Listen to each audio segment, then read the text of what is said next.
we'll go here.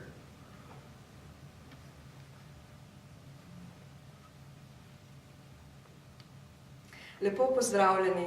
Z veseljem in s hvaležnostjo v naši sredi pozdravljam doktorja Emersona Egeriča in njegovo ženo Sara, lepo pozdravljeni, ki ju v Sloveniji že poznamo. Leta 2012 je izšla njuna knjiga v slovenskem prevodu Ljubezen in spoštovanje.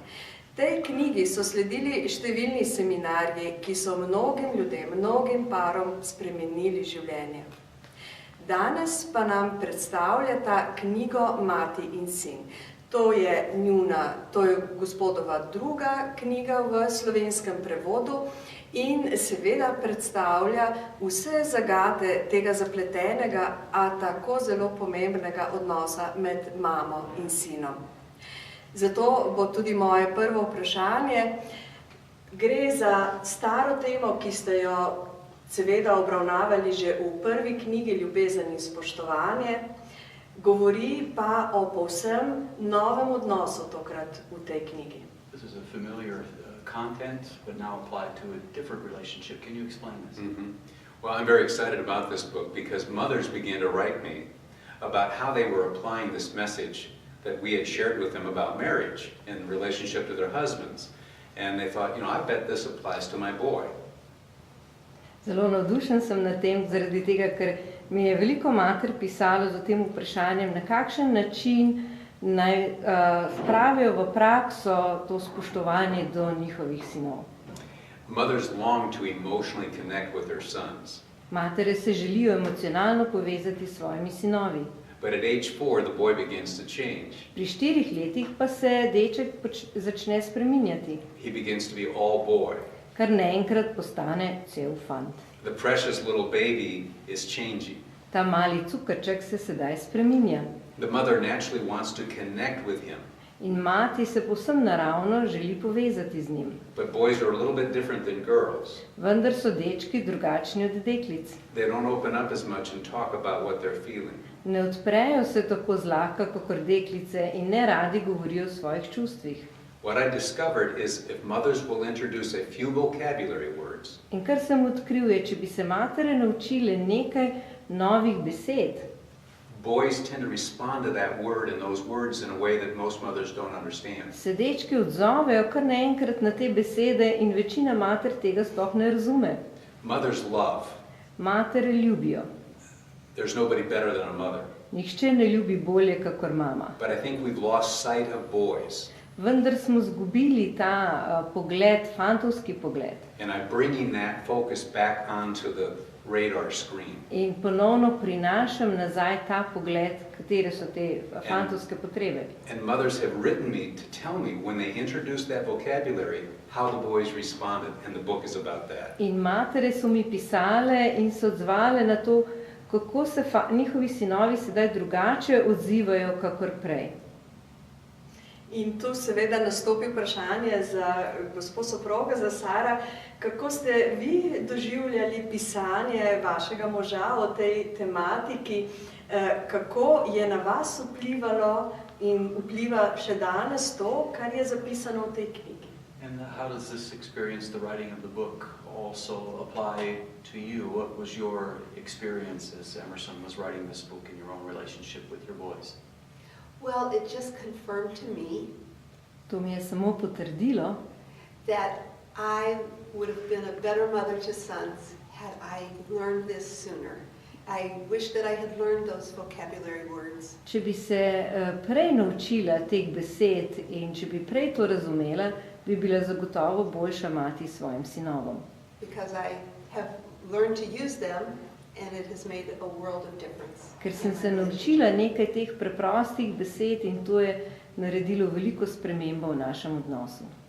One of the other things that I learned over the years, In ena izmed stvari, ki sem se tekom let naučila, and I often say to the women at our marriage conferences that we do, in pogosto kar pravim našim ženam na zakonskih seminarjih, na katerih predavava, is how do you want your future daughter-in-law to treat your son?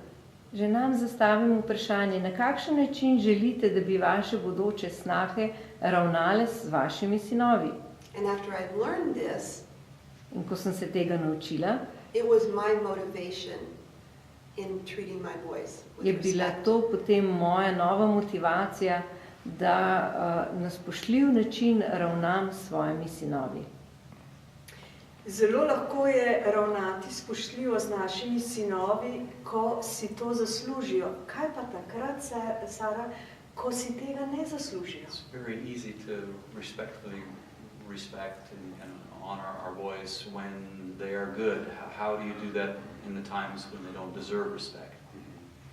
Well, again, it is the use of the vocabulary words. I may not like what they've done, but that should not affect how I say to them. I'm separating your behavior from who I know you to be within your heart. Ponovno je pomembna uporaba besed. Morda se ne strinjam z tem, kar počne, morda mi ni všeč, kaj počne, ampak mu to lahko na spoštljiv način povem. There are a couple thoughts that I have as well. Še nekaj misli imam pri tem. Mothers need to be respected. Tudi matere potrebujejo spoštovanje. I've written a whole book, Love and Respect in the Family. Napisal sem tudi eno knjigo Ljubezen in spoštovanje v družini. How to motivate a son, in this instance, to show honor and respect to his mother. Kako motivirati sina, da izkaže spoštovanje svoji materi. That's a whole topic in and of itself. To je prav posebna tema, celotna, zelo obširna tema. But this book is talking about the need that a boy has within his heart. Vendar ta knjiga govori o potrebi, ki jo ima fant v svojem srcu. But it raises that question, why would you respect something about him that's not respectable? Ampak to zastavlja vprašanje, zakaj ne bi mati spoštovala nekaj, kar ni spoštovanja vredno? Which I think is the question in part you're asking. Ker mislim, da je to tudi vprašanje, ki ste ga zastavili. And as Sarah said, we respectfully confront things that are not respectable. In kot je Sara že omenila, na spoštljiv način konfrontiramo stvari, ki niso vredne spoštovanja. It isn't easy, it's just the right thing to do. To ni lahko storiti, ampak je pravilno storiti. If we disrespectfully confront things that are not respectable, Če na nespoštljiv način konfrontiramo stvari, ki niso spoštovanja vredne, we're not modeling what we're expecting. potem ne dajemo dobrega zgleda, kar se tiče spoštovanja. All of us fail as parents, Vsem nam bo kot staršem kdaj pa kdaj spodletelo. but what we want to make sure is we are less imperfect on that point. Ampak želimo nekako biti manj nepopolni na tej točki. One of the things I say is that you can get very upset with your boy, Kot naprimer sem že rekel, lahko se precej zjezite na svojega sina but you say something like this, in lahko mu rečete nekaj, kot je naprimer tole. I am very, very mad at you. Zelo, zelo sem jezna, besna I na am te. just upset. Res sem povsem razburjena. How do I confront you right now without you thinking I'm trying to disrespect you? Kako naj te sedaj soočim s tvojim vedenjem, ne da bi ti mislil, da sem nespoštljiva do tebe? How do I say this without you thinking I'm trying to dishonor you? Kako naj ti to sedaj povem, ne da bi ti mislil, da ti sedaj jemljem čast? I believe in you more than you believe in yourself. Jaz verjamem vate bolj, kot ti sam verjameš vase. Because I'm confronting you doesn't mean that I'm trying to dishonor you. Zato, ker te konfrontiram, to še ne pomeni, da želim biti nespoštljiva do tebe. But get up to your room and stay there for an hour. No, ampak pojdi sedaj v sobo in tam ostani 1 uro. You see how we A can be vidite, ourselves, a ne, lahko smo taki, kakršni pač smo, but we use those words. ampak uporabimo te besede. That's counterintuitive to many mothers. In to je materam nepojemljivo It's even countercultural. in gre nasprotju za kulturo. So she's not going to feel comfortable at first, In zato ji ne bo pri uporabi teh besed udobno s but I share with početka. her, try it and watch what happens. Ampak jaz jim vedno rečem, da naj poskusijo in da naj opazujejo, kaj se bo zgodilo. And in the book we give example after example of how he uses with young boys and with older boys. In v Story after story after story to help knjigi mothers. omenjamo zgodbo za zgodbo o tem, kako matere lahko ravnajo z sinovi na različne načine. In zato, kot pravite, nikoli ni prepozno, tudi če so naši sinovi že odrasli možje. And for that reason you've said it's never too late, even though our sons are already adults. Well, that's the famous saying that my wife has come up with. In to je najbolj slaven stavek, katerega je izrekla moja žena. On the back of the book, Na zadnji strani knjige I say, as a mother, pravim, da jaz kot mati, it is never too early da ni nikoli prezgodaj and never too late in nikoli prepozno, to apply this message of respect. da prakticiramo to sporočilo spoštovanja. A boy is never too young and never too old. Ker mladenič ni nikoli premlad in nikoli prestar. Najlepša hvala za to sporočilo. Mislim, da je tako lepo, ne more biti lepšega povabila za srečanje z našima gostoma. Že jutri se popravljam. Jutri ne, pač pa v torek 27. popoldne ob 16. uri lahko v knjigarni Konzorcij na Slovenski cesti v Ljubljani se srečate z našima gostoma. Dr. Emerson bo podpisoval knjige, lahko se boste z njim tudi kaj pogovorili, če bo imel kaj časa. Sicer se pa lahko z njima srečate na srečanju, ki bo v soboto, 26. je to pravilen datum, sobota 24. tako je, soboto 24. tega meseca, se pravi, to je to soboto, tako je. In sicer ob 18. uri v Mariboru, v športni dvorani Lukna in potem v nedeljo v Medvodah, v športni dvorani tudi ob 18. uri.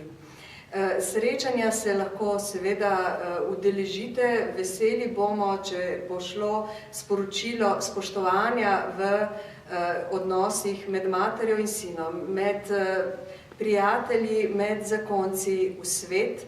In veseli smo, da tako lepo sporočilo prihaja tudi na tako strokoven način v Slovenijo.